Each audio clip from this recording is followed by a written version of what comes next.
শুনেছি hair hold memories, তাই বলে কি সব চুল কেটে দেবো? আমার চুলের লেন্থ এতটাই বড় হয়ে গেছে যে আমি আর সামলাতে পারছিলাম না, তাই আমি আজকে ডিসাইড করেছি যে সব চুল কেটে দেবো।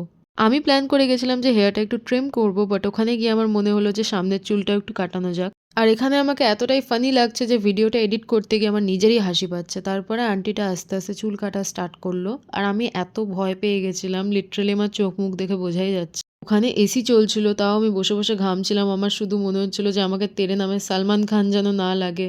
আর এখানে আমার নিজেকে দেখে এত হাসি পাচ্ছে, মা ছোটবেলায় স্কুলে যাওয়ার টাইমে যেমন চুলটা বেঁধে দিত ওরকম লাগছে। আর এখানে ব্লো ড্রাই করার পর আমাকে এরকম লাগছে যেন আমি যুদ্ধ করে এসেছি কারোর সাথে। আমার নিজেকে এত হাসি পাচ্ছে দেখে। বাট ফাইনাল রেজাল্টটা আমার খুবই ভালো লাগছে, আমার মুখের সাথে খুবই ভালো মানাচ্ছে জিনিসটা। আর লেন্থটা তো একদম পারফেক্ট রেখেছে, বেশি বড়ও না বেশি ছোটও না। তারপরে আমি পার্লার থেকে বেরিয়ে গেছি। কেমন লাগছে আমাকে দেখতে? কাটিয়ে নিয়েছি, শান্তি হয়ে গেছে, অ্যাকাউন্ট ফাঁকা হয়ে গেছে আমার, ঠিক আছে?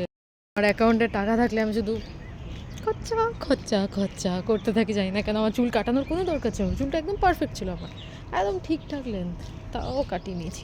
বাড়িতে এসে আমি হেয়ার সিরাম অ্যাপ্লাই করে নিয়েছি, আর চুলটাকে ভালো করে সেট করে নিয়েছি। আর রোদের মধ্যে খুবই ভালো লাগছে আমার চুলটা। আর আমার সাথে আর একটা ব্লান্ডার হয়েছে, এই ক্লিপটা ভেঙে গেছে, এর উপর দিকেও গাড়ি চালিয়ে দিয়েছে। তো তোমরা বলো যে আমার মেকওভারটা তোমাদের কেমন লাগলো।